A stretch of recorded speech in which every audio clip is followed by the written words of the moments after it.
გუშინ მოხდა იუსტიციის საბჭოს მიერ მოსმენა მურუსიძის კანდიდატურის ეს მოგეხსენებათ საკმაოდ გახმაურებული მოსამართლე გახლავთ, თუმცა მინდა გითხრათ, რომ მე მურუსიძეს არ მოვიხსენებ მხოლოდ მარტო და პირობითად მისი სახელი და გვარი მომყავს ზოგადად მურუსიძეებს უწოდებ გარკვეული ტიპის მოსამართლეებს, რომლებიც წლების განმავლობაში ისწრებენ მოსამართლეებად და განიხილავდნენ იმ ავბედით საქმეებს, რომლებმაც საკმაოდ სერიოზული კვალი დატოვა საქართველოს მართლმსაჯულებაზე.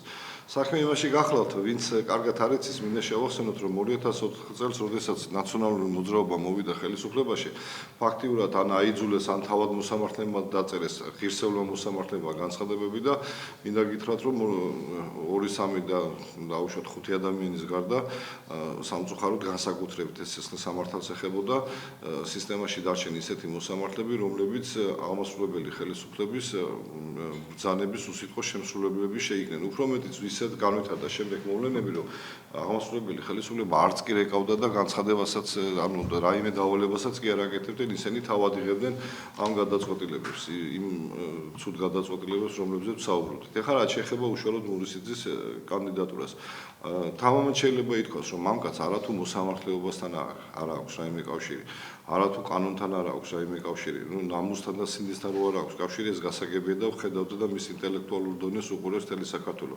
ამკაც იურისპრუდენციასთანაც კი არანაირი კავშირი არ გააჩნია. მისი განცხადებები იმდენად გამოუგნებელია, რაც მან ბოლო დღეებში გაავრცელა და განსაკუთრებით ხაზებიდან ერთ მის განცხადებას გაუსვა, რომ მას თურმე გააჩნია დიდი ავტორიტეტი მოსამართლეებს შორის და ის მართავს ამ მოსამართლეებს და ეს მოსამართლეები მას ხარს უჭერენ და მისი იმედი აქვს. ვერ გავიგე ახლა ჟარგონი უნდა ვიხმარო. ეს მურუსიძე მაყურებელია სასამართლო სისტემაში, ქურდაძის იქ თუ რა ხდება, ანუ ჩვენ რა ტიპის სასამართლო და რა ტიპის სასამართლო ხელისუფლება გვინდა მივიღოთ, როდესაც ერთი ადამიანი მართავს დანარჩენ მოსამართლეებს, ხოლო ეს ადამიანი მართავს ამა თუ იმ აღმასრულებელი ხელისუფლების წარმომადგენლის ინტერესებს, მაშინ ჩვენ იმაზე ვარეს თან აქ საუბარი არის სამუდამო ვადით მოსამართლეს გამწესებაზე, მაშინ ჩვენ მივიღებთ იმაზე ვარეს სასამართლოს, რომელიც ჰქონდა ნაციონალური მოძრაობის პერიოდში და თან სამუდამო ვადით, ანუ მურუსიძის დანიშვნით და მურუსიძეების დანიშვნით ჩვენ ვიღებთ ფაქტობრივად საქართველოს მოსახლეობა ყველა ჩვენთაგანი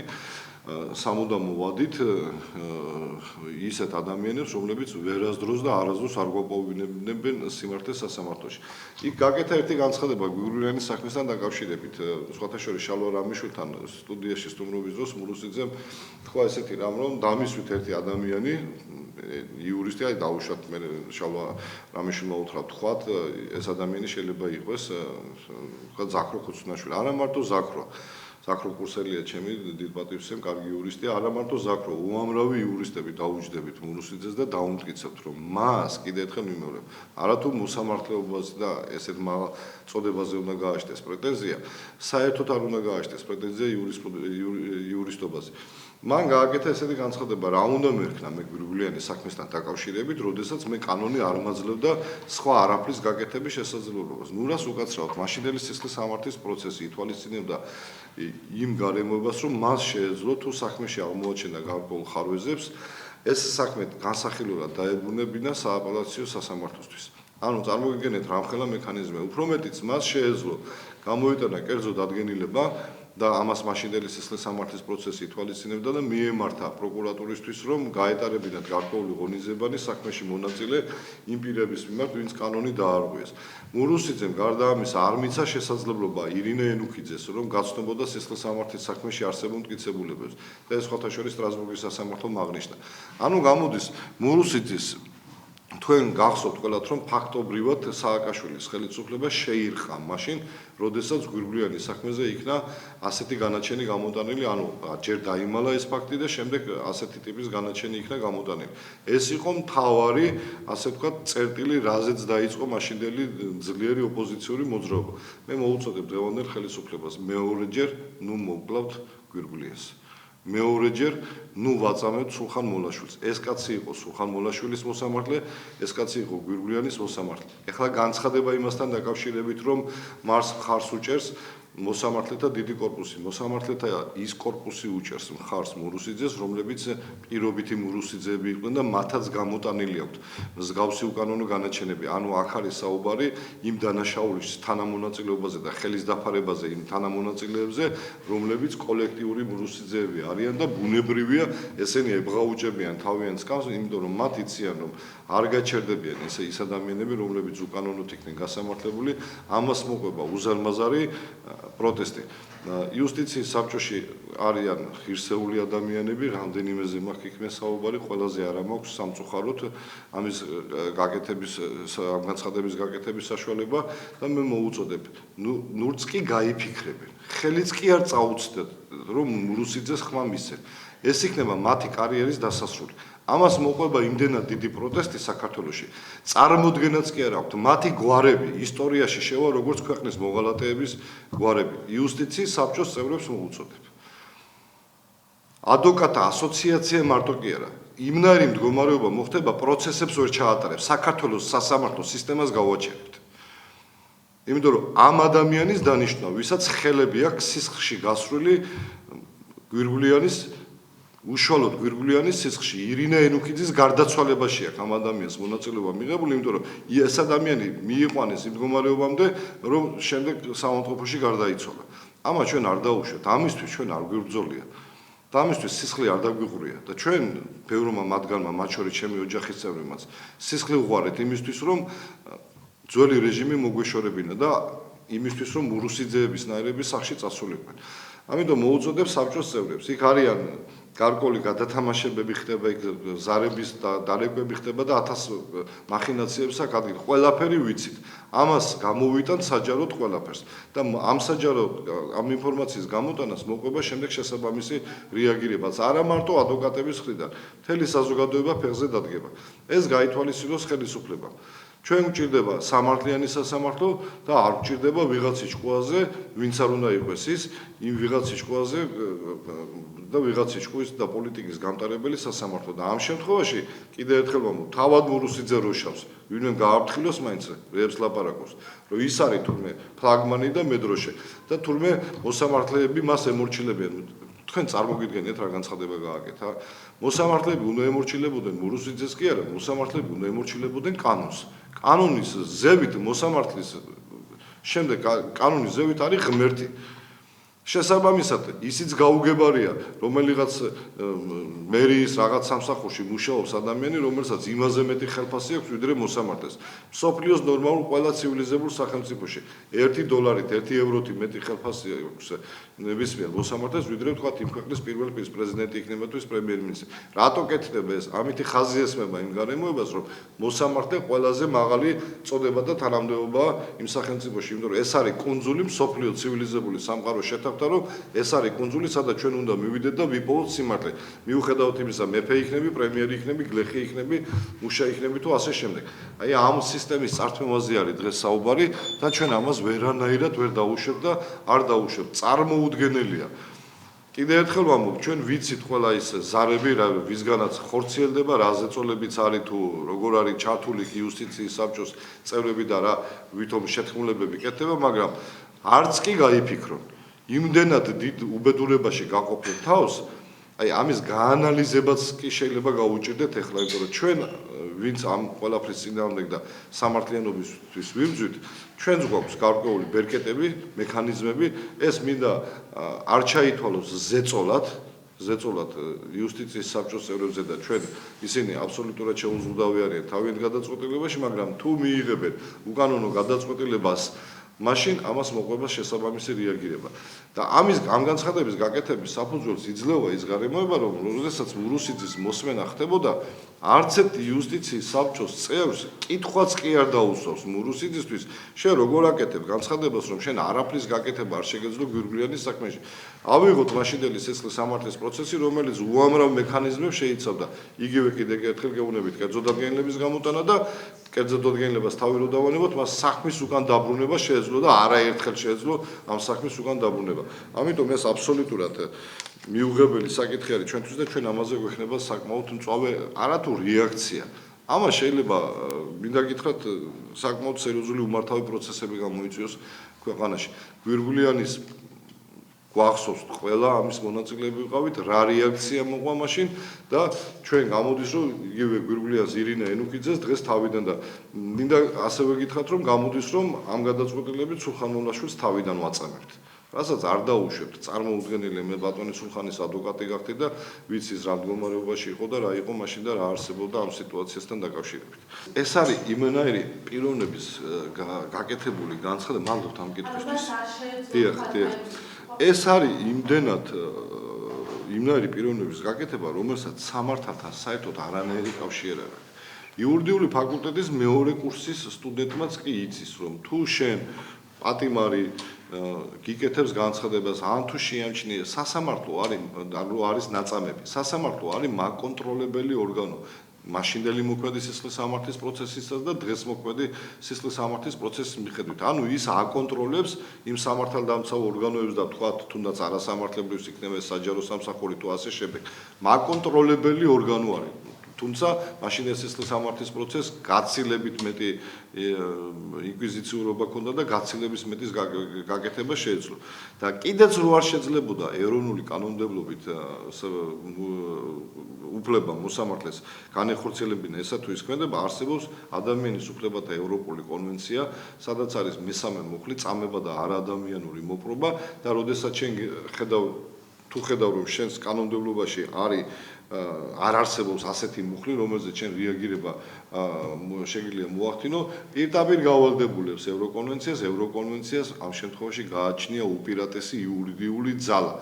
თუ ის არ ეწინააღმდეგება კონსტიტუციას. ჩვენი კონსტიტუციის მიხედვით წამება და არაადამიანური მოპყრობა არის დაუშვებელი, ამ შემთხვევაში მოსამართლეს უნდა გამოიყენებინა ევროკონვენცია, მაგრამ ეხლა რაზე ვლაპარაკობთ ეხლა იცით? მე რო ევროკონვენციაზე ვესაუბრო, დაახლოებით, რა ვიცი ხა ვის არ ვიცი. მურუსიძესთან საუბარი ევროკონვენციასთან დაკავშირებით ეს არის თხადაგიგო. არც იცის მან ალბათ კი დარწმუნებული ვარ, არ იცის რა არის ევროკონვენცია. ადამიანის უფლებათა დაცვის ამ ერთ ევროკონვენციაზე გესაუბრებით, თორე ხა საერთოდ ზოგადად იმდენ კონვენციებზეა საუბარი და თუნდაც გაეროს კონვენციებზე, ეს განაგონიც რო არ აქვს, არათუ წანაკითხი ეთყობა მის გამოსვლას, მის ჩასმის სტილს, მის მანერებს, მის მეტყველებას და საერთოდ მის სამოსამართლეო ეთიკას.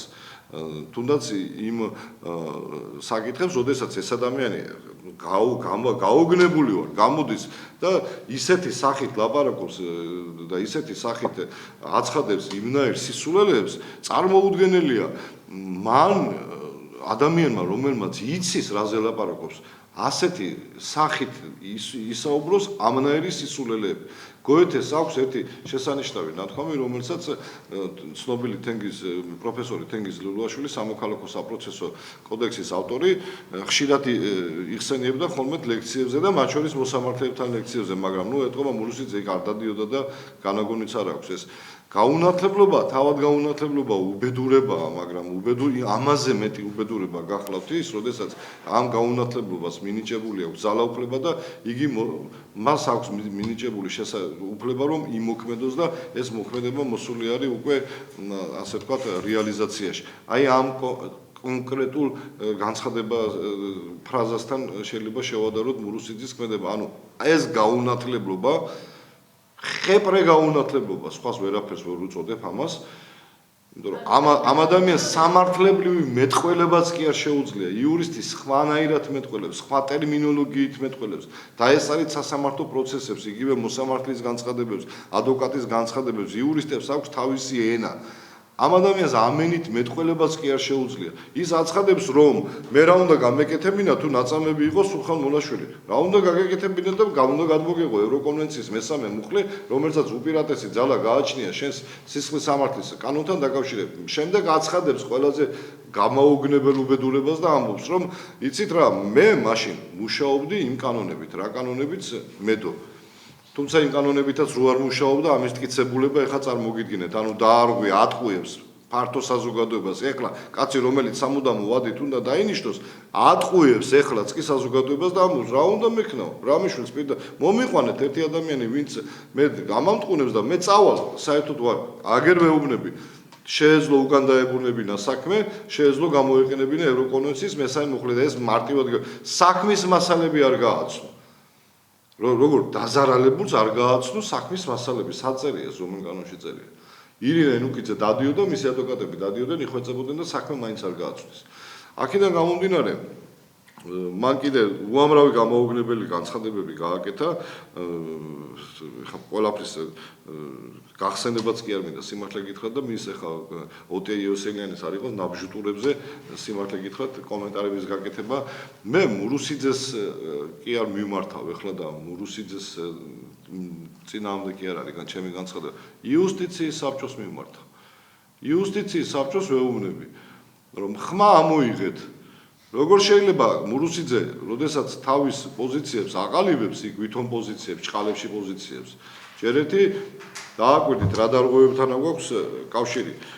მურუსიძე მიიღო მონაწილეობა სხვა, ანუ ერთ კონკურსში გადიან ეს მოსამართლეები, შეიძლება მურუსიძის მაგივრად სხვა ირჩეს, ამ კონკურსში თავად მიიღო მურუსიძე მონაწილეობა როგორც კონკურსის წევრმა, შემდეგ გამოეთიშა თავის კონკურსის დღეს და არ მიიღო. ანუ ინტერესთან რამხელა კონფლიქტთან აქვს საქმე და ამაზე ხმა იუსტიციის საბჭოს მე როგორც ვიცი არც ერთმა წევრმა არ ამოიღო. ანუ თქვენ რო ეხა კონკურსის შემადგენლობაში იყვეთ, მე ვიღებ მონაწილეობას, გადმოჯდეთ მე აქეთ ხარეს და მე აღარ მიიღებ. ნუ წარმოუდგენელ რაღაცაზე გვაქვს, ინტერესთა კონფლიქტზე გვაქვს საუბარი. და იქ იყო ერთი საერთაშორისო საინტერესო დეტალი, დღეს მოქმედი კანონმდებლობის თანახმად ფსიქოლოგი უნდა ესწრებოდეს, თურმე მე არ ვეთანხმები ამ პოზიციას, მაგრამ ფსიქოლოგი უნდა ესწრებოდეს თურმე მოსამართლეების შერჩევას. საერთოდ გაუგონარი რაღაც არის, ვერ მიაღწევ ადამიანი ხა ფსიქოლოგიურად თუ ნორმალური ხარ, თუ სააკაშვილის რეჟიმი არა გაქვს და ძალით არ მიგათრევენ, არ გსვენ მოსამართლედ, ვერ მიაღწევ იმდენი ბარიერები არის გასავლელი მოსამართლეობის კანდიდატობამდეც კი. მაგრამ ამ შემთხვევაშიც ესეც კი იქნა დარღვეული. ფსიქოლოგიც კი არ დაასწრეს, იმიტომ რომ რატო იყო ეს საკითხი მნიშვნელოვანი, ფსიქოლოგი რომ დასწრებოდა მურუსიძის კანდიდატურის განხილვას, ის აუცილებლად დადებდა დასკვნას, რომ ეს კაცი წარმოუდგენელია მოსამართლე იყოს. და არა მარტო მოსამართლეობაზე ეჭვმა ცოტა სხვა დასკვნასაც დადებდა ქმედუნარიანობასთან დაკავშირებით მინდა გითხრათ. იმიტომ რომ დღეს გამოხვიდე, როდესაც ქვეყანამ გადაიარა ეს უბედურება და შენ ხელში გაიარა და შენ აცხადებ, იცით რა, მე არ გამაჩნდა კანონები. ნიურნბერგის პროცესზე გასამართლა სხვათა შორის რამდენიმე მოსამართლე და სადაც პირდაპირ ჩაიწერა განაჩენში, რომ მართალია შენ არ გაგაჩნდა ეს კანონები, მაგრამ შენ უნდა გეხემძღვანელა სამართლიანობის პრინციპის, ჰუმანიზმის პრინციპიდან გამომდინარე და უნდა მიგეღო არა ეს გადაწყვეტილება, არა ის ანუ ხვალ ტირანია რო დამყარდეს საქართველოში. წარმოიდგინეთ მურუსიძეები ყავს ისე მოსამართლეებად, სამუდამო ვადით და ეს ადამიანები ჩვენ და ჩვენ შვილებს გვირგვინიანს კიდე მოგვიწყობენ, მოლაშვილს კიდე მოგვიწყობენ. ამაზე მიდის საუბარი. და აპატიეთ კიდე ერთხელ ვამბობ, როდესაც ეს ადამიანი ასეთ განცხადებებს აკეთებს, მან საერთოდ არ იცის და მას არ ესმის რა არის მოსამართლეობა.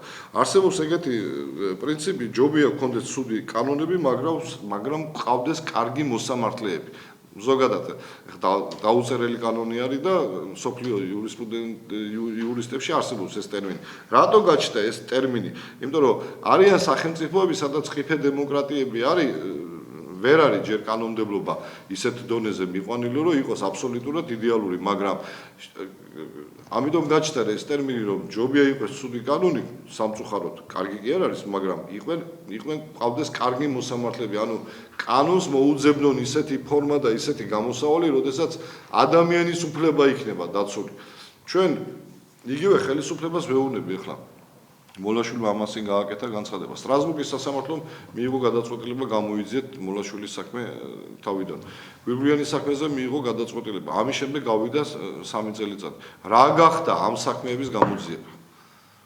ეს საქმეები რო გამოეძიებიათ, დღეს ხომ მურუსიძეები და მურუსიძე ბრალდებული სკამზე ისხდებოდნენ და უბრალოდ უკვე გასამართლებულებიც იქნებოდნენ. რა გახდა ამის მიზეზი? საერთოდ რა გახდა ეს მურუსიძის პრობლემა?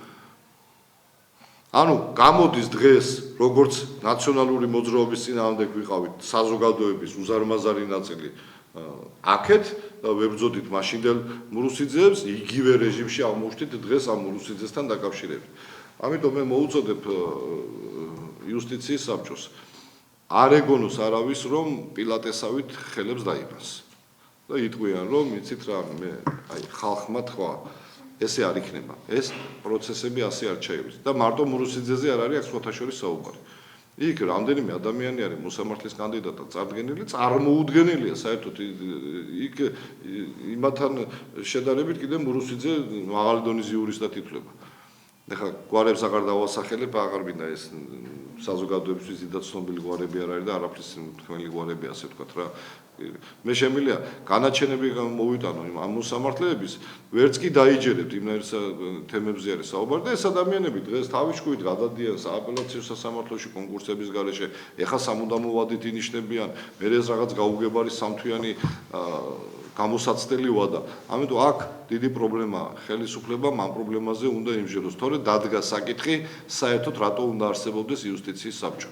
მაგალითად, ევროპულ სახელმწიფოებში არ არსებობს იუსტიციის საბჭო და ასე ამის მსგავსი ორგანო შესული არის უზენაეს სასამართლოში. და ისინი წყვეტენ ვინ უნდა დაინიშნოს და როგორ უნდა დაინიშნოს მოსამართლეებად.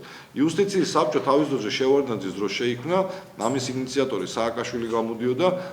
სხვა სიტუაცია იქ არ იყო იმდენად კორუმპირებული იყო აბსოლუტურად მთელი ქვეყანა, არ არსებობდა თუნდაც რაიმე ჯგუფი, რომელიც მოსამართლეების შერჩევას გააკეთებდა. ამან იმუშავა გარკვეული პერიოდი, თავის ისტორიული ფუნქცია ამოწურა და თუ დღეს იუსტიციის საბჭო, რომელსაც თავის ისტორიული ფუნქცია უკვე ამოწურული აქვს, გამოყენებული უნდა იქნეს იმ ბერკეტისთვის, რომ პირიქით უკანონობა დააკანონოს, მაშინ საერთოდ ასეთი იუსტიციის საბჭო არათუ არ უნდა არსებობდეს, არამედ ამ იუსტიციის საბჭოს პასუხისგებლობის საკითხის კი შეიძლება დადგეს, თუ მურუსიძესნაირი მოსამართლეები იქნენ მათ მიერ დამტკიცებული სამუდამო ვადით მოსამართლეებად. მე კიდევ ერთხელ ვიმეორებ, ღრმა პატივისცემას გამოხატავ იუსტიციის საბჭოში მყოფ რამდენიმე პიროვნებასთან, ვიცი მათი პროფესიონალიზმი, კეთილსინდისიერება, მათი დამოკიდებულება საქმისადმი, მაგრამ მიკვირს, რატომ არ ისმის მათი მხრიდან კაცრი შეფასებები, კაცრი კითხვები და რატო ხდება, რომ მურუსიძეს თუნდაც იმის უფლება მიეცა, რატომ არ დატოვა თუნდაც პროტესტის ნიშნად რომელიმე იუსტიციის საბჭოს წევრმა ხდება, როდესაც მურუსიძემ დააყენა თავის კანდიდატურა. ნებისმიერმა წევრმა, რომელიც დღეს იუსტიციის და მით უმეტეს არამოსამართლე წევრმა, ნებისმიერმა მათგანმა იციან და ძალიან კარგად რომ მურუსიძეს არანაირი კავშირი სამართალთან და სამართლიანობასთან და იურისპრუდენციასთან არ აქვს. როგორ უნდა მიცი ამ ადამიანს უფლება, რომელსაც თავად არ ესმის, რომ უნდა ადგეს და წავიდეს და უარი განაცხადოს. ჩვენ რატო ვაძლევთ მაშინ მას საშუალებას, რომ ეს ლაფი შეასხას იუსტიციის საბჭოს თვალებში და ტვერი შეაყაროს მთელ ქართულ საზოგადოებას. სიმართლე გითხრათ, მე არ მეგონა 2015 წელს ამ თემაზე თუ მომიწევდა საუბარი. მაგრამ რას ვიზავთ? იმდენად პესიმიზმით ვივსები ხოლმე, მინდა გითხრათ, რომ საერთოდ ბრძოლას არასდროს აღარ ქონია აზრი. მაშინ თულა გაგვიტარებია ამდენი წლები თურმე ბრძოლისთვის, გვიბრძვია იმისთვის, რომ მურუსიძემ კვლავ ჩვენი ბედი ხვალ ზეგ გადაწყვეტოს. ეს წარმოუდგენელი, ამას არ დაუშვით.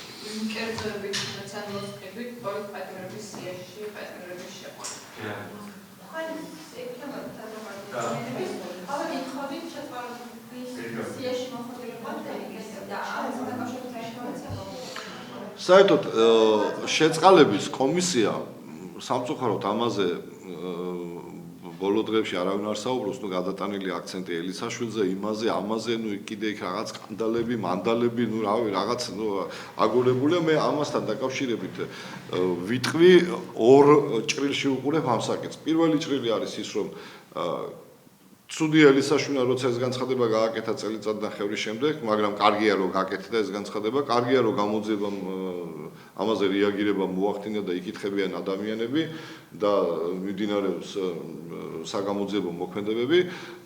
კარგია, მაგრამ ყველაფერისგან უნდა მივიღოთ ჩვენ რაღაც დადებითი შედეგი. ჩვენ სამწუხაროდ წარმოიდგინეთ 15 წელიწადია და ვლაპარაკობთ მურუსიძეზე. ანუ ეს მეტყველებს იმაზე, რომ არა ვარ ჩვენ ჯერჯერობით ჯანსაღი სახელმწიფო. არა გვაქვს ჩვენ ჯერჯერობით სისტემები, რომლებიც გამართულად მუშაობს. ჩვენ გავიხსენოთ პატრიარქის განცხადება, რომელიც მე შემდეგ მან თქვა, რომ ემოციურ ფონზე მოხდა ეს და განმარტა, რომ ეს მისი განცხადება იყო იქედან გამომდინარე, რომ კარგი იქნებოდა თუ ეს შეწყალების კომისია თქვათ რაღაც სხვა ფორმატში იმუშავებდა. ეხლა ეს გააკეთა პიროვნებამ, რომელსაც ფაქტიურად არანაირი შეხება არ აქვს ხო შეწყალების კომისიასთან. მაგრამ მოდი ვკითხეთ ჩვენ ადვოკატებს რა ხდება საერთოდ და ხდებოდა შეწყალების კომისიებში.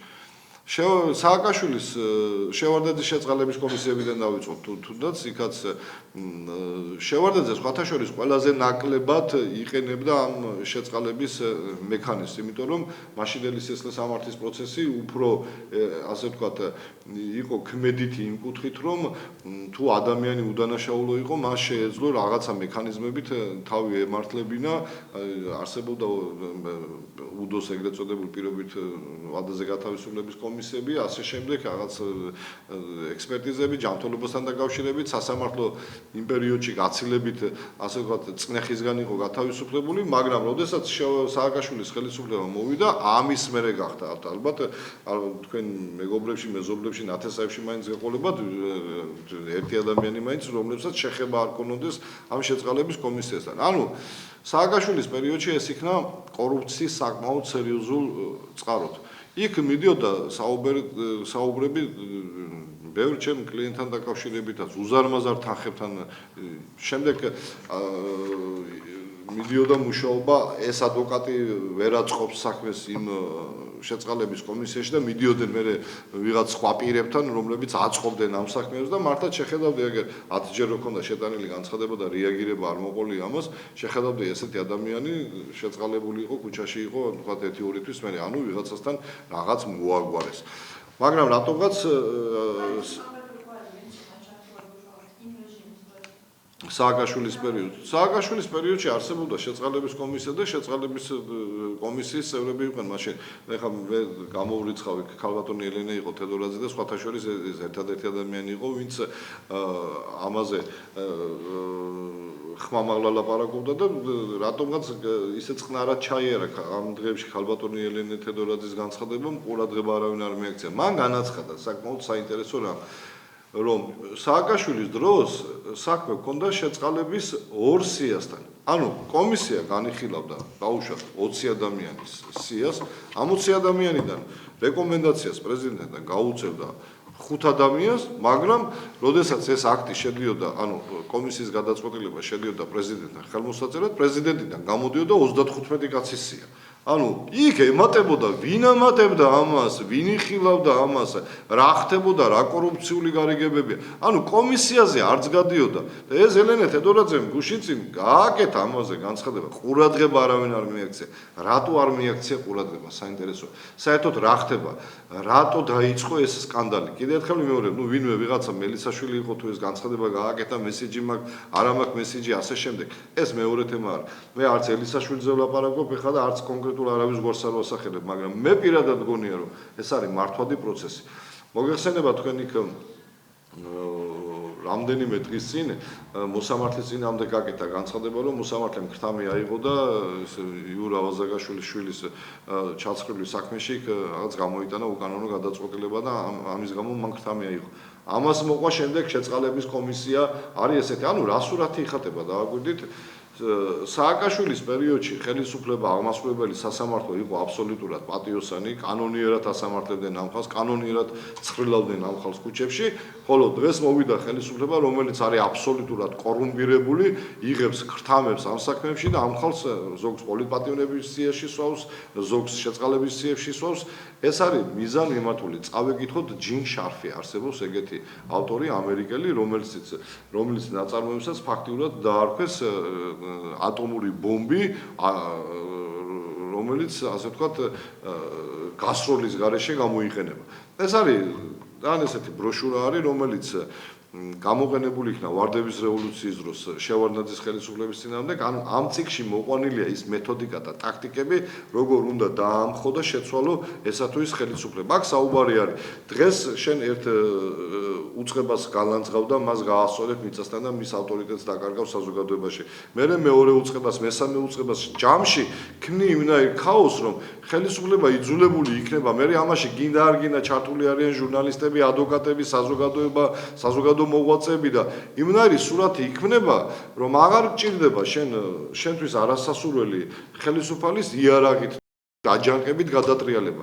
რაც 2003 წელს სააკაშვილმა ძალიან კარგად გამოიყენა და გააკეთა და იგივეს გამოყენება ხდება დღეს, როდესაც დღეს გვეუბნებიან, აი ეს სამინისტრო მინისტრი კორუმპირებულია. ფაქტობრივად დარჩა დღეს მინისტრი ან სამინისტრო ან რაიმე დაწესებულება, რომელზეც არ არის ნათქვამი, რომ კორუმპირებულია და ასე შემდეგ და ნუ რა ვიცი ხან გაზეთებში მე სხვათა შორის დღეს გამოვდივარ ინიციატივით მიმართავ საქართველოს პრემიერ-მინისტრს ქალბატონი ელისო კილაძე დაინიშნოს გაერთიანდეს შინაგან საქმეთა და ეხლა ხან ხო გამოიყო შინაგან საქმეთა სამინისტრო უსაფრთხოების სამსახურს გაერთიანდეს შინაგან საქმეთა სამინისტრო და უსაფრთხოების სამსახური და ქალბატონი ელისო კილაძე დაინიშნოს ამ სამინისტროს მინისტრად. რატო? მარტივი მიზეზის გამო. ესე იგი ამ ქალბატონმა იცის რა ხდება ნებისმიერ სამინისტროში, რა ხდება ნებისმიერ სპორტულ ფედერაციაში. ანუ არ არსებობს სფერო, უფრო მეტი ჩვენ ოჯახებში რა ხდება ეს იცის, ნუ რა თქვინდა ეს დღევანდელი შინაგან საქმეთა მინისტრი და უსაფრთხოების მინისტრი გომელაური აგერ ყოლია ადამიანი, რომელიც ჩვენ მან იცის რა ხდება ბიძინა ივანიშვილის სასახლეში, უფრო მეტიც პუტინის კაბინეტში რა ხდება. პუტინი ვიღაცას გაუბრაზდება ამ პოროშენკომ მან იცის. აგერ ყავს კადრი შესანიშნავად და მოვიყვანოთ ეს კადრი და დავნიშნოთ. მე მაგალითად ამის წინააღმდეგი არა ვარ. ამას არ ვამბობ ირონიით. სხვათა შორის მინდა გითხრათ, თუ ამ ადამიანს ასეთი შესაძლებლობები გააჩნია, უნდა მოვიყვანოთ. იქ გაჟღერდა ერთი ესეთი თქვენ კითხვაში არის საკითხი, ზოგადად შეწყალების კომისიის თემა. ამ კომისიას გააჩნია საკმაოდ ბევრი ხარვეზები.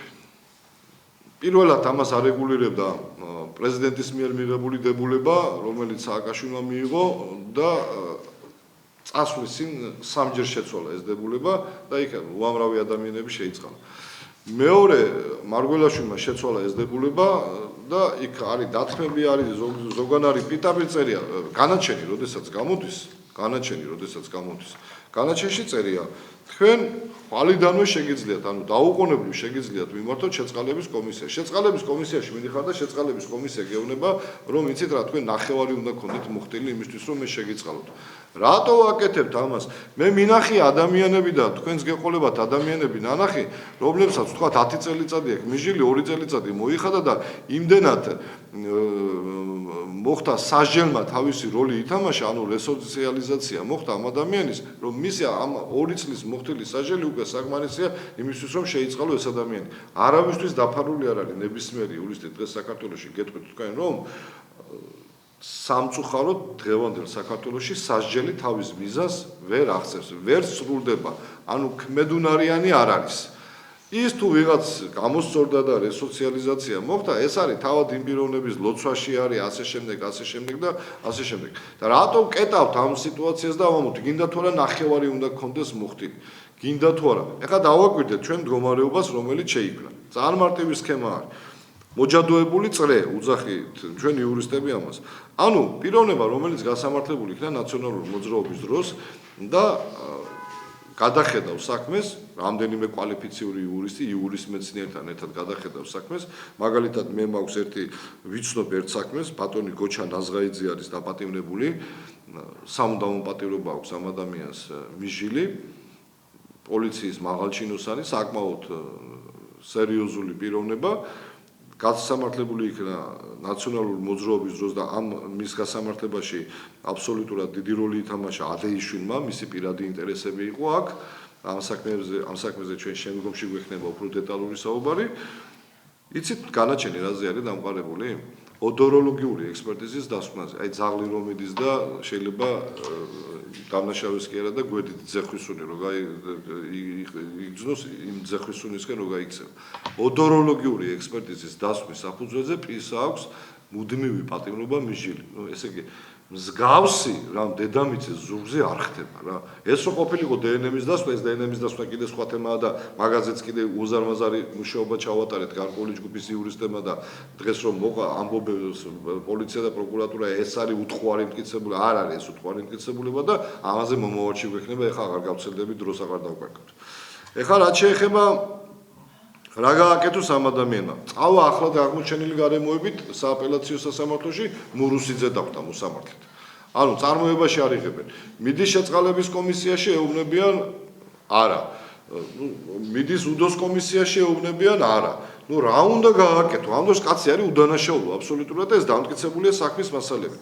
ამიტომ მე ვფიქრობ რომ კარგია რომ ასე ვთქვათ ეს ეგრეთ წოდებული სკანდალი ბევრს ვერაფერს ასკანდალოს მაგ მე ვერ ხედავდი სიმართლე გითხრათ და ვერც იმაში ვერ ხედავ ახლა ადამიანის უფლებათა დაცვის კომიტეტის თავმჯდომარე მეკა ბესელიამ მესიჯი მიწეროს თუ დაულეკოს თუ და თუ იგივე მანანა კობახიძე მესიჯი მიწეროს რომელიმე შეწყალების კომისიის რომ განიხილე ეს საქმე გინდა თუ ეს გადაწყვეტები არა განიხილო რა არის აქ დანაშაულები ამისა და უკაცრავდა ეკა ბესელიას ფუნქციებში ეგ არ შედის აბა რა შედის ადამიანის უფლებათა დაცვის კომიტეტის თავმჯდომარის ფუნქციებში მაგრამ კარგია როცა ეს ფუნქციები და ეს დაცვა უფრო ეფექტური არის და ყველა იმ პატიმარზე ვრცელდება ვინც შეიძლება იქნეს ვიზეთ შეიძლება იქნეს ხმა ამოღებული და დასაცავი არის ეს ადამიანი და უფრო მეტიც თავად ეს შეწყალების კომისია ამაში ვიცი რომ ბატონი თემურ ზვიათქორიძე არ დამეთანხმება მაგრამ ეს კომისია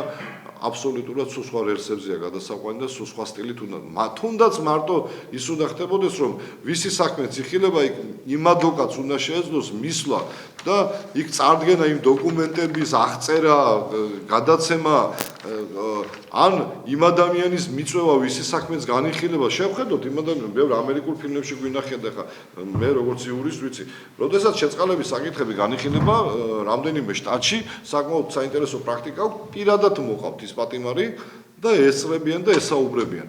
ეხლა ჩვენ გაჟღერდა ხო იქ ვიღაც პატიმარი დაიწყებს შიმშილობას და კომისიის წევრები მერე მიდიან აპარატოში შიმშილობ შენი საქმე და თავად კომისიის თავმჯდომარე ბევრს მუშაობს მინდა გითხრათ ბატონი ზვიადი ხდება პატიმრებს ესაუბრება ასე შემდეგ მაგრამ ამას არ ჯობია მარტივი რაღაც დებულებას ჩაიწეროს პრეზიდენტი თავად პატიმარი მოიყვანონ იმ კომისიაში და თავად პატიმარს გაესაუბრონ რა ხდება იქნება გამოსორდა ეს კაცი დოკუმენტები ვერ მეტყველებენ ისე როგორც თავად ადამიანისგან გაიგება იქ დავსვათ ფსიქოლოგი დავსვათ და ასე შემდეგ ამ დარგის სპეციალისტები ეხლა მაგალითად გუშინ კონკრეტულ ცოცხალ მაგალითს გეტყვით გუშინ ერთ-ერთი ცნობილი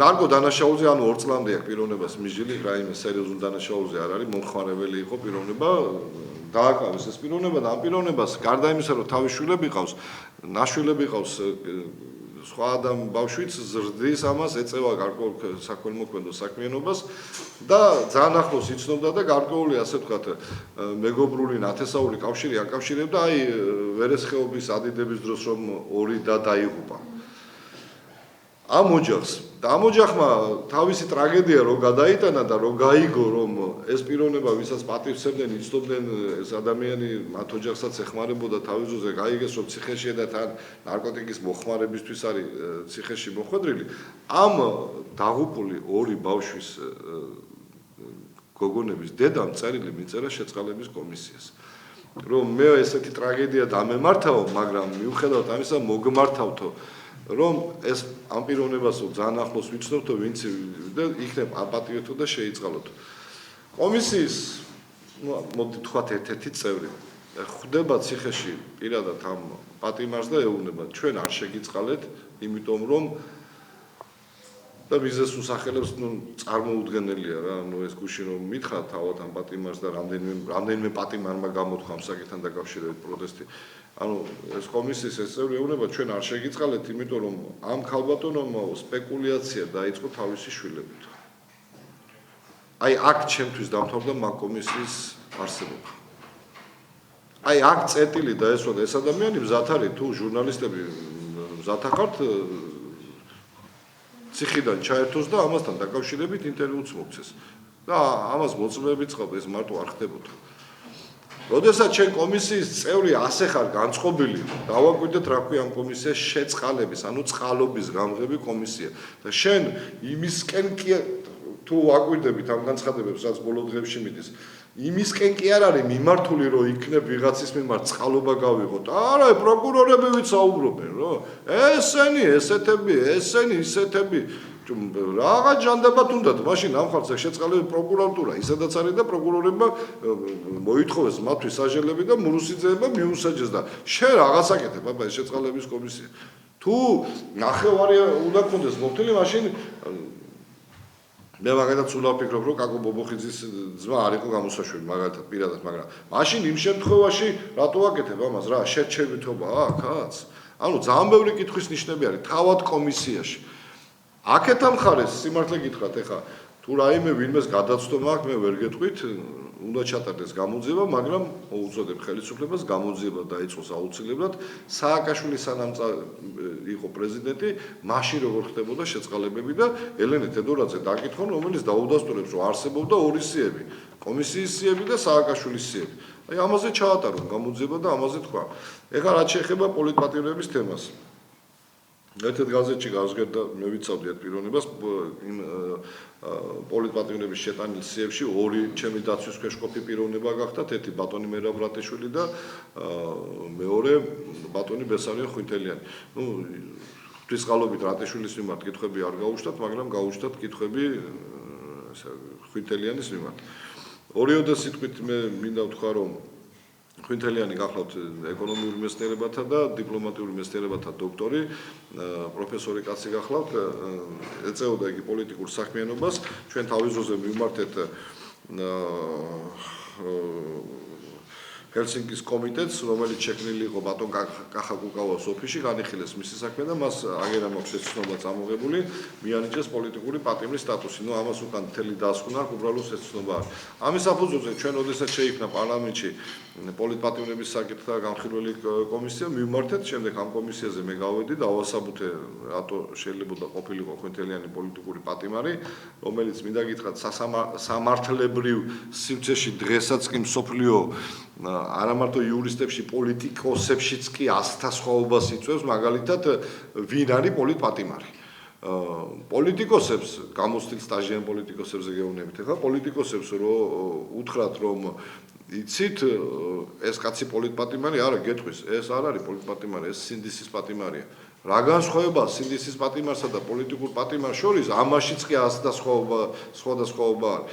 ამაზე ცნობილი დავები არსებობდა, მაგალითად, იგივე ანდრეი სახაროვი პოლიტპატიმარი იყო თუ სიტყვაზე ვთქვათ, სინდისის პატიმარი იყო. ანუ რაიმე დეფინიცია სამართლებრივი ამასთან დაკავშირებით არ არსებობს, არსებობს მხოლოდ საერთაშორისო დონეზე, რაღაც ევროსაბჭოს დონეზე გაკეთებული განმარტება, რომელიც გვეუბნება, რომ თუ შენ ოპონენტი ხარ დღევანდელი ხელისუფლების მოქმედი ასე ვთქვათ სახელმწიფო ხელისუფლების და დაგაპატიმრებენ, მნიშვნელობა არ აქვს ამას, რაზე დაგაპატიმრებენ, მაშინ შეხარ პოლიტიკური პატიმარი. ამ პრინციპით თუ მიუდგებით, შეიძლება ადამიანი არც ერთ მიტინგზე არ იყოს ნამყოფი, არც ერთ პოლიტიკური აქტივობა არ ქონდეს ჩადენილი, მაგრამ არ მოწონს ხელისუფლება. თქვათ ეწევა ბიზნესს, მაგრამ არ მოწონს ხელისუფლება, ბიზნესის კუთხით არანაირ დავალებებს არ უსულებს ხელისუფლებას, მოკიდებენ, შეაგდებენ ხელს, ეს ადამიანი ითვლება პოლიტპატიმრად. აი ამ დეფინიციით, რომელიც ევროსაბჭოს აქვს გაკეთებული. და არსებობს ამასთან დაკავშირებით დოკუმენტი. ამიტომ ძალიან ძნელი განსასაზღვრი იყო თავად იმ კომისიისთვისაც, მე პოლიტიკურად გეუბნებით და თუნდაც სამართლებრივად, ვინ იყო პოლიტპატიმარი, ვინ არ იყო პოლიტპატიმარი. მაგრამ ძალიან საინტერესო პროცესებსაც დაეწყო და ამ კუთხით ზრდა და მადლობა ამ შემთხვევაში ეს თემა ქალბატონმა ელისო კილაძემ წამოწია, მადლობა მას ამისთვის, იმიტომ რომ ეს გამოსული 219 პოლიტპატიმარი იყო თუ არ ვცდები.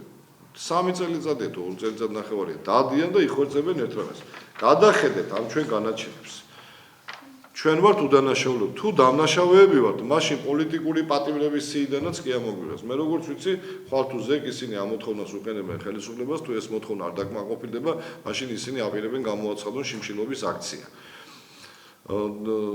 და მოთხოვნა იქნება ერთადერთი, რომ გადაიხედოს მათი საქმეები. მე ვიცი ბევრი პოლიტპატიმარი, რომელიც ამბობს, რადგან ამ სიებზე ესეთი საუბარი დაიწყო, მაშინ ჩვენ მზათა ვარ განიხილოს სასამართლო მესაქმე, თუ სასამართლო თავიდან გაგვამტყუნებს, ხმის ამომღები არა ვართ. მარტივი ფორმულაა, ხო, მით უმეტეს ქართულ ოცნებას ჩვენ გქონდა თავის ძროზე ჩადებული პროგრამაში, რომ მოხდებოდა ხარვეზების აღმოფხველი კომისია თუ ასე შემდეგ და ასე შემდეგ. ამიტომ კარგია, კარგი პროცესები დაიძრა და ჩვენ ამას მივესალმებით. ეხლა მე რუსთავიორზე გახდით გუშინ წინ ამ თემებთან დაკავშირებით და უშუალოდ ხვინთელიანის საქმეზე გაჟღერდა იქ რამდენიმე ადვოკატის გვარი ძალიან სწრაფ რეჟიმში გვიწევდა მუშაობა და იქ გარკვეული უზუსტებები გაიპარა, რაც მინდა გავასწორო. პირველი ის გახლავთ, რომ იქ მონაწილეობას ხვინთელიანის საქმეში იღებდა ადვოკატი ხალბატონი ნანა რევოზიშვილი, რომელთანაც ხვინთელიანს არანაირი პრობლემა არ აქვს, იგი დღესაც აგრძელებს მის საქმიანობას, გუშინ ჰქონდათ ერთმანეთთან კომუნიკაცია და ასე ვთქვათ, ეს გარკვეული გაუგებრობები თუ რამე არსებობდა აღმოიფხვრა და აგრძელებს ეს ხალბატონი მისი ინტერესების დაცვას.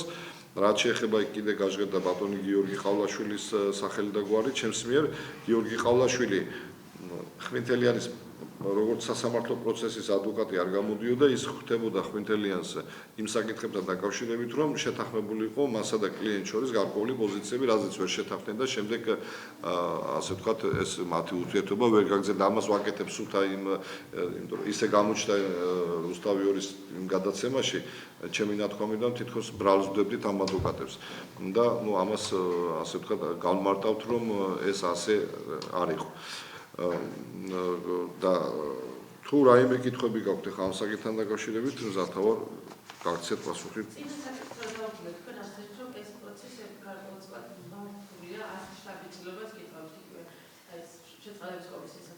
დიახ.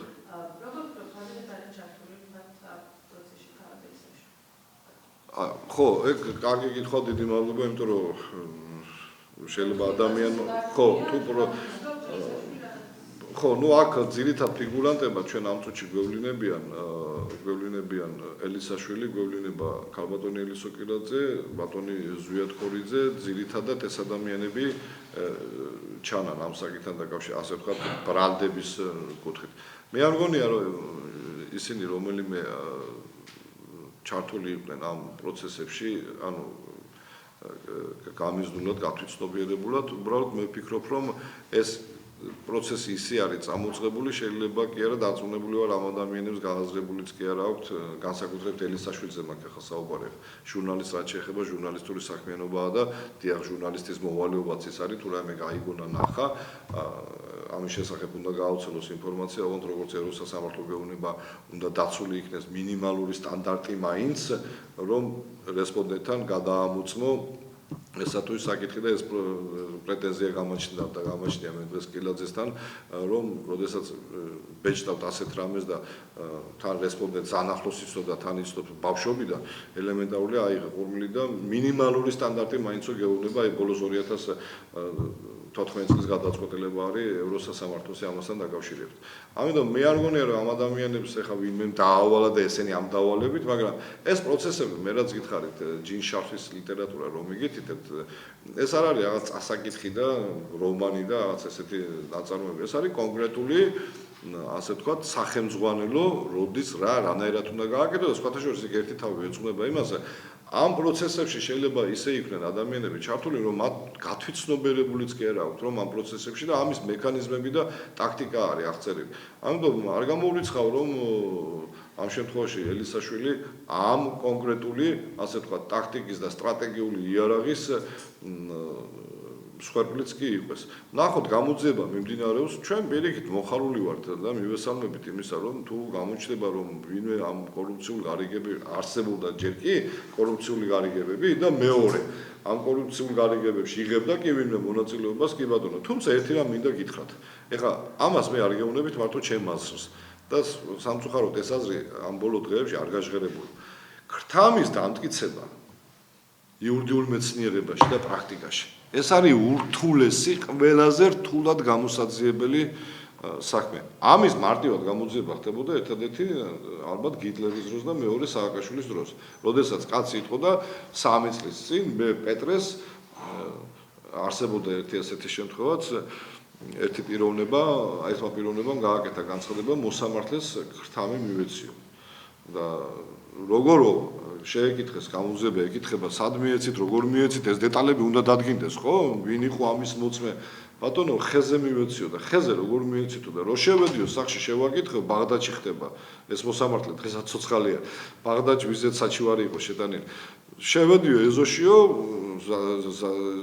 ზაფხული იყო ბალი იყო მოსულიო ბალის ხეზე იყო ასული და ბალს ჩამდავდა რო უთხარი ბატონო თქვენთან საქმე მაქვს ამოდი აგერობდა ავედი იქ ბატონო და ქრთამი იქ გადავეცი ხეზე და მოუტრია და პროკურატორი გიჟი ხარ საერთოდ თავი დაგვანა ანუ მაგალითი ეს კაზუსი არის სხვათაშორის იურისტებში ბევრჯერ მოვყავთ ეს კაზუსი ანუ ქრთამის დამტკიცება ეს არის ურთულესი მაგ კი არა ჩაწერებიც კი რო ხდება ფარული ჩაწერებიც მაშინაც კი მოგიტრიალდება ვინც დაუშვათ სავარაუდოდ ქრთამს იგებს და გეტყვის არა ბატონო ვალი მომიტანა ანუ ამის მტკიცება ხალხო ეს არის მესიჯი გამომიგზავნა და მე ამაზე აქცენტი მესიჯი ბოლოს თურმე ძახილის ნიშანი ქონია წარმოგიდგინეთ და რა წერია ამ მესიჯში რო ეკითხებენ რომ განიხილე ეგ საქმე მე გაჟღერდა საერთოდ გაუგებარი ტერმინი ადვოკატები ეს დღეებია ამაზე ნუ იუმორის ფორმაში გვაქვს ეს გადაყვანილი ბევრი ადვოკატი შეწყალების საკითხთან დაკავშირებით ავლენს არაჯანსაღ აქტიურობას. რას ნიშნავს არაჯანსაღი აქტიურობა? ერთ ჩვენი მეგობარი ადვოკატი არის 9 ჯერ ითხოვა მარგველაშვილთან შეხვედრა თავის დაცვის ქვეშ მყოფთან დაკავშირებით და რო არ მიიღო მარგველაშვილმა მივიდა დუშეთში სახში და სახში შეუვარდა. რატო არ იხილავ ჩემი დაცვის ქვეშ ყოფის საქმეს ცნობილი ის არის ადვოკატი ჩვენი მეგობარი გადასარევი პიროვნება და სწორადაც მოიქცა. იმიტომ რომ დღეს თანამდებობაზე რომ მივა ადამიანი ასე გონია რომ იქ სულ უნდა იჯდეს და არავის მიღება არ უნდათ, არავის დანახვა არ უნდათ. და რა ქნას ადვოკატმა რა უნდა გააკეთოს უკაცრავად და როდესაც გააგზავნეს გთხოვთ შეიწყალეთ ჩემი დაცვის ქვეშ ყოფიო იქ უნდა მიაწეროს რომ რადგან არაჯანსაღ აქტიურობად არ ჩამეთვალოს მოდი ნუ შეიწყალეთ ერთია რა რაღაც კურიოზამდე მივდივართ რა კურიოზამდე რა თქმა უნდა იაქტიუროს იმიტომ რომ კიდე ერთხელ ვამბობ უამრავი ადამიანი დაახლოებით 5000-ზე მეტი ადამიანი არის წინა პერიოდის რეჟიმში გასამართლებული ადამიანები რომლებიც პრეტენზიას აცხადებენ რომ უდანაშაულოდ არიან გასამართლებული გამოსავალი ამ ადამიანებს სხვა რა უნდა იაქტიურონ მათაც უნდა იაქტიურონ და ამ შემთხვევაში კი ბატონო თუ ეხლა რაიმე კონკრეტული იქნება მივესალმებით ეხლა ამაზე ხო როგორ შეიძლება ჯანსაღმა ადამიანმა თქვა რომ თუ სადმე კორუფციული ფაქტები არსებობს მაგრამ კიდე ერთხელ გეუბნებით მე სამართლებრივი კუთხით ვამბობ ძალიან ძნელი ერთმა ადამიანმაც რო თქვას მეორეზე რომ მე ქრთამი მივეციო მტკიცებულება მტკიცებითი სამართალი მაშინ სად არის ამის მტკიცებულება მარტო განცხადება განთქმა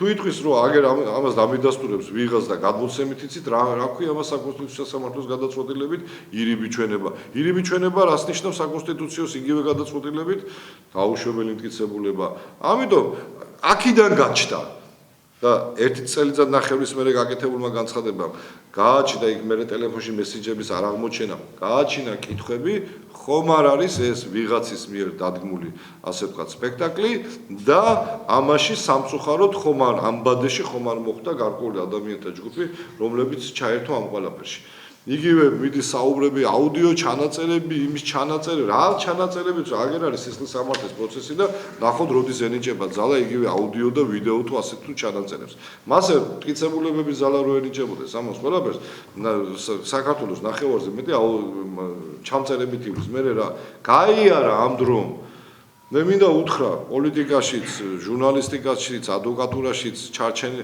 სამწუხაროდ დინოზავრებს, რომლებიც ვერ გამოვიდნენ და სხვანაირად სხვადრო არის, სხვა სამართლებრივ სივრცეში ვიყოფებით, ქვეყანაში არის დემოკრატია, აღარ ხდება ადამიანების ისე გასამართლება, როგორც ხდებოდა 37 წელსა და 2007-8 წლებში, აქედან გამომდინარე, ყველა ეს განცხადებები ხა ჟურნალისტს რა თქმა უნდა კიდე ერთხელ მეორე შეუზღუდავია, უნდა გააუცილოს მით უმეტეს როცა არსებობს საჯარო ინტერესი, მაგრამ თანამდებობის პირებს მოეთხოვებათ გარკვეული სიფრთხილე ასეთი განცხადებების გაკეთების დროს თავად არ აღმოჩნდნენ ისინი უხერხულ მდგომარეობაში, თორე ხა მე არც იმის მომხრე არა ვარ, ვინმეს მიმართ იქ ცრუდასვენაზე საქმე აღიძრეს და ასე შემდეგ და ასე შემდეგ. ესეც კიდე მეორე სამართლებრივი საკითხი ასე მარტივად ამ საქმეების აღძვრა არ ხდება და ეს საკმაოდ რთული სამართლებრივი პროცესია.